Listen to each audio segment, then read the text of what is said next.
हवस से प्यासा चुड़ैल की कहानी। श्यामला देवी की दास्तान। गांव के पास एक घना जंगल था जिसे लोग श्यामला वन कहते थे।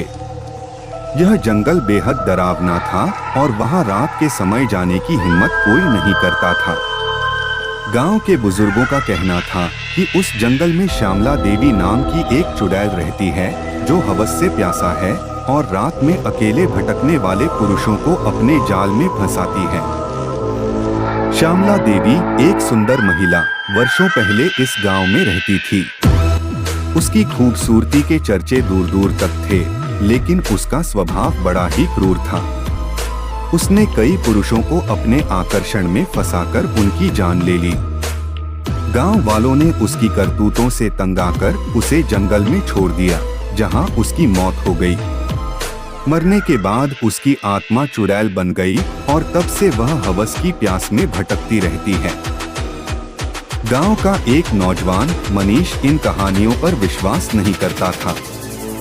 उसने ठान लिया कि वह जंगल में जाकर सच्चाई का पता लगाएगा कि वो सच में गोप की प्यासी है या लोग ऐसे ही कहते हैं। एक रात वह अपने दोस्तों के मना करने के बावजूद जंगल की ओर चल पड़ा और चलते चलते सोचा कि यह कहानी सच्ची होगी तो आज मुझे भी गोप करने को मिल जाएगा।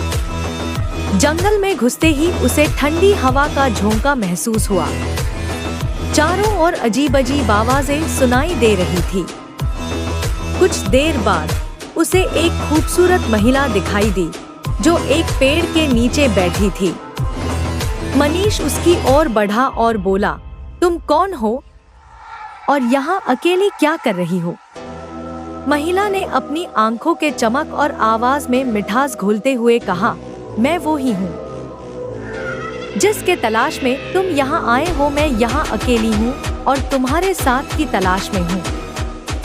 मनीष उसके रंग रूप में खो गया और उसके पास जाकर बैठ गया। श्यामला ने उसे अपनी ओर खींचा और कहा, क्या तुम मेरी प्यास बुझाओगे? मनीष बोला कि तुम्हारी प्यास बुझाने के लिए ही तो आया हूँ। और जब मनीष को अब एहसास हुआ कि वह फंस गया है उसकी जाल में, तो उसने भागने की कोशिश की, लेकिन श्यामला की पकड़ बहुत मजबूत थी। उसके चेहरे की खूबसूरती अचानक एक डरावने चेहरे में बदल गई। उसकी आंखों में क्रूरता झलकने लगी और उसने मनीष गर्दन पकड़ ली। मनीष ने हिम्मत जुटाकर अपने गले से उसकी पकड़ ढीली की और तेजी से भागने लगा। उसने पेड़ों के बीच दौड़ते हुए गांव की ओर रुख किया। पीछे मुड़कर देखा तो श्यामला उसकी ओर बढ़ती आ रही थी। मनीष ने अपनी पूरी ताकत लगाकर दौड़ना जारी रखा और आखिरकार गांव पहुंच गया। गांव पहुंचते ही उसने अपनी जान बचाने के लिए मंदिर की ओर दौड़ लगाई और वहां जाकर शरण ली। गांव वालों ने उसकी बात सुनी और सबने मिलकर श्यामला की आत्मा की शांति के लिए प्रार्थना की। कुछ दिन बाद एक तांत्रिक को बुलाया गया जिसने श्यामला की प्यास को बुझाई और आत्मा को शांत किया और उसे मुक्त कर दिया। उस दिन के बाद से श्यामला वन में कोई भी अजीब घटना नहीं हुई। मनीष की कहानी सुनकर गांव के लोग और भी सतर्क हो गए और श्यामला वन की ओर रात में जाने से बचने लगे। श्यामला देवी की हवस से प्यासा चुड़ैल की कहानी गांव की एक किंवदंती बन गई, जिसे लोग डर के साथ सुनाते रहे। ऐसे